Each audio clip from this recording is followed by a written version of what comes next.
causes anger. Pain precedes anger. Anger is not the end. Anger is secondary.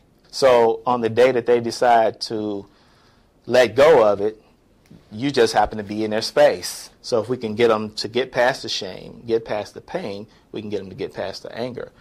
And it's not so much as organized gangs, it's organized groups. They're not a gang per se. That's a group that if they figure in that number, nobody's going to be able to hurt them. But to the same token, they have total disregard and respect for everybody else. That group concerns me more than, let's say, organized gangs. Kids are going to bond together. They're going to have peer groups and stuff. It's a question of whether the peer group is positive or the peer group is negative.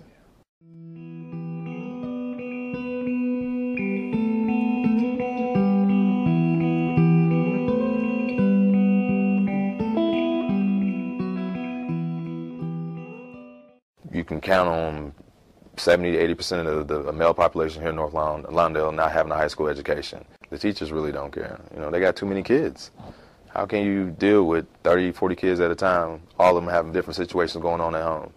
You know, they just see kids being frustrated and mad, coming in there angry. You would be mad too if you couldn't read and you trying to make me read in front of a crowd of kids. I cannot understand it for the likes of me, that we have a space Skylab in the universe and hundreds of thousands of dollars every time we send up the space shuttle, and we can't figure out how to make the school system work.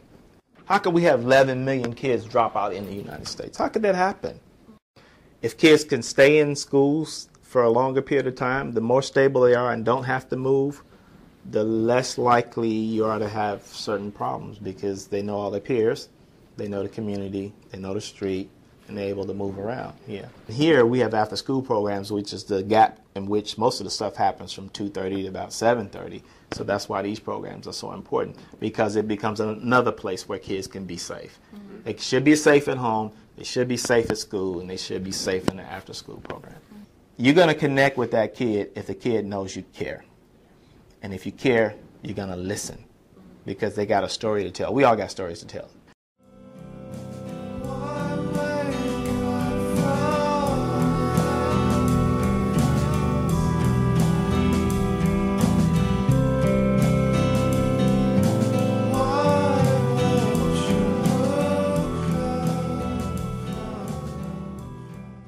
The rewards are when you see a kid who, you know, had some turbulence or whatever, and now it's much later, and now he has a wife and he has children, and he's got himself together or herself together, or they graduated from college, or they're coming back and they didn't get in any trouble, they didn't go to prison, they didn't go to jail, they didn't die and stuff like that.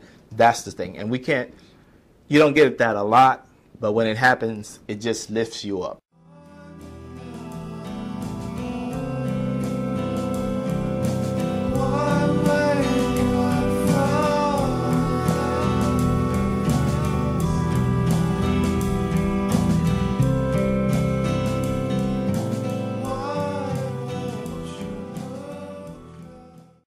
This is pandemic. This is like the whole country. This is rich and poor. This is rural and urban. We do not have a handle on our future. Wall Street got bailed out. Can you bail out social service programs? But having been a social worker for so long, I've seen funding come and go when they closed the mental hospitals, when they took away special ed, when they did all this other kind of stuff. You know, we're going to hit a wall. It's going to be us to save us. And when I say us to save us, it means anybody who lives in the continental United States. And if I can encourage somebody, like, you know, just tell them, like, you know, you're smart, you're really, really intelligent, because that means the world, you know. Love yourself and just think the best of yourself.